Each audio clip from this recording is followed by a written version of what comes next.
Itch.io houses plenty of games on its website, ranging from free to paid games and housing many different genres.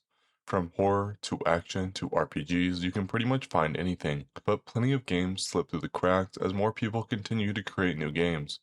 One I wanted to highlight is a horror game called MORKOF, a game where you play as MORKOF, a mutated carrot that's protecting his family from bunnies. A seemingly simple concept that doesn't seem very scary, but Markov tells a disturbing story and I want to explore that story, so let's dive into this rabbit hole together. Loading into the game, we appear in a frozen forest where we are surrounded by dead trees and bunnies jumping around us. Next to us is our home, a carrot plot. Good morning, family. A patch of carrots is our family. That seems a little weird, but I guess we are a mutated carrot ourselves, but nearby there seems to be some shotgun shells for our gun. In the bottom left, we can see a couple of HUD elements. A box of matches, listed as 01. A rabbit with 0 out of 3 next to it, and our current ammo count. Walking around the snow-covered field doesn't help narrow down what we should be doing, but bunnies are jumping all around the field. Their existence is a threat to our family, and with no other choice we have to kill them in order to protect our family.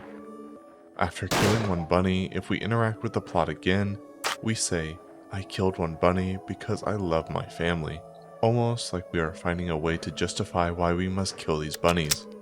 Exploring the snowland further, you'll find a hole in the ground, as if a carrot had been pulled out.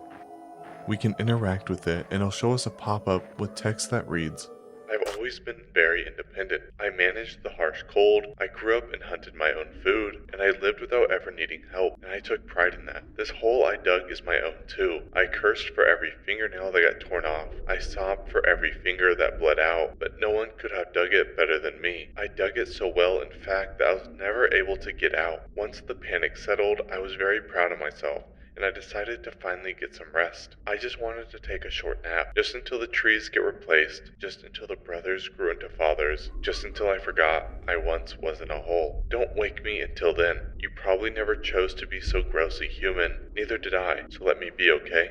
Down here, the only complaint I have is that it's getting more crowded. At least the humidity makes it not as cold as up there."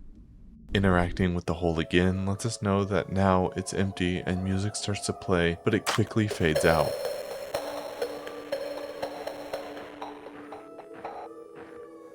Exploring further, you won't find much aside from 3 different bushes that can be interacted with also. Interacting with them tells us to remember where they are.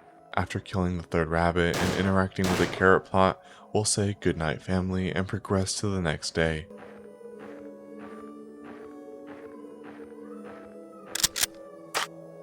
A small video plays as we load into the next day.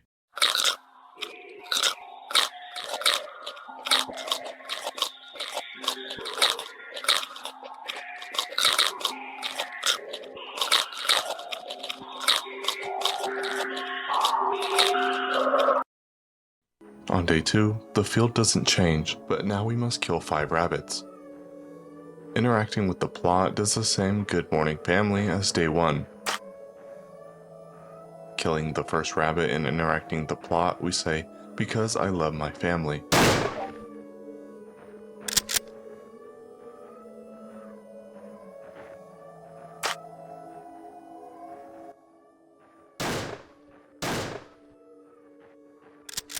Standing behind us is a giant bunny, unknown if it's a person or a thing or a bipedal bunny, maybe another mutated creature just like us. It doesn't move, you can't interact with it, and you can't harm it. It just stands and stares as you kill his family. Every rabbit after that gives us a new line. On the second rabbit we say, "Stop breeding," a very different line than what we've been saying this whole time, as if the reasoning we first had has stopped working for our conscience. Killing innocent bunnies has seemed to take a toll on our mind, as we look for excuses for our actions, no longer clinging onto our own reasoning, but seeking to blame the bunnies for why we must do this. Exploring the snowy field further, we find a tree that's noticeably different than the rest and can be interacted with. This tree is much skinnier than the rest.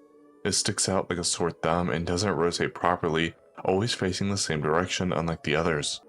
My wooden wall walls shook and cried and covered in hard ice. It was the most brutal snowstorm we've ever seen. Not even the bunnies were spared. Fingers frozen in place, I held the heavy smoothboard tightly. I knew I wouldn't feel anything through the thick cold. Being human for the sake of painfully starving didn't seem like an equal trade, but being given a deal you never asked for sounds like a ripoff anyways. You seem like you would agree. It happened quickly, but after the fact felt endless. Surprisingly, my numb head still produced thoughts. I thought how dark the sky had started to become, that maybe tomorrow I still had a chance. I wondered if anyone heard my whines through the howling wind, but who would want to see an ugly mess on the floor? I wouldn't wish for anyone to smell decay so close by. You seem like you still wait for tomorrow. I don't want my story to bring you down with me. Just remember that nothing ever makes sense, okay? Interacting with the tree again lets us know that it's just a tree. The same 3 bushes litter the field and say the same thing. Remember where we are. So we go back to killing bunnies in order to proceed with the day. Upon killing the 3rd bunny, we say, "Stop eating my family."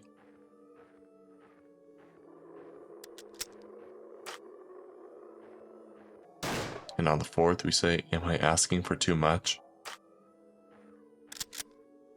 So we continue to find the last bunny and continue to the next day, uttering the same line, "Good night, family."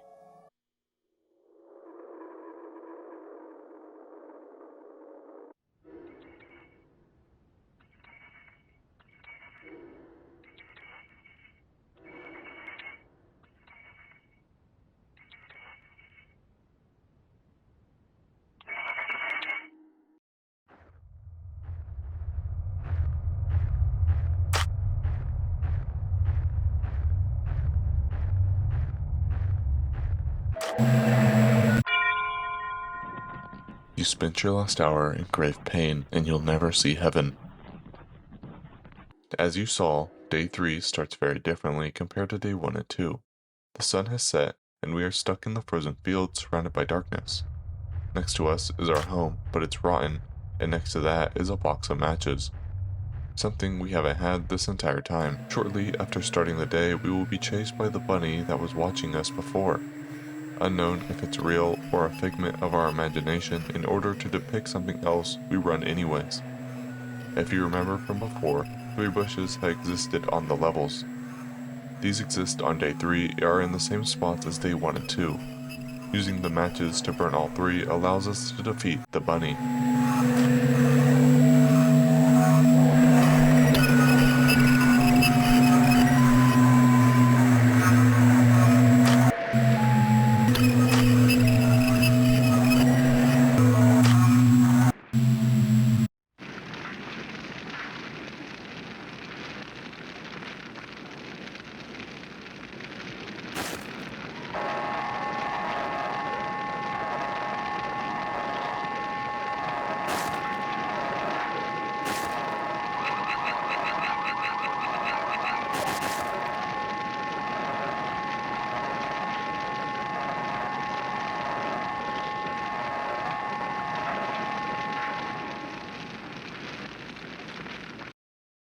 With the giant bunny dead, our house burned, and the land engulfed in flames, we arrive in what I can assume is heaven.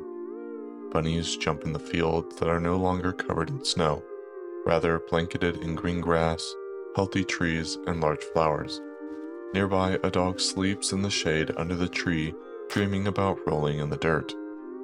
This paradise isn't home to the giant bunny that was chasing us. Maybe it was a figment of our imagination. Combination of hypothermia and guilt causes us to lose our mind. The dogs scattered around are all dreaming of their favorite things: catching leaves, barking at bunnies, and eating grass. All these dogs are most likely our former hunting dogs that we've lost over the years. Under one of the trees is a bench where we can take a much needed rest after the nightmare we endured.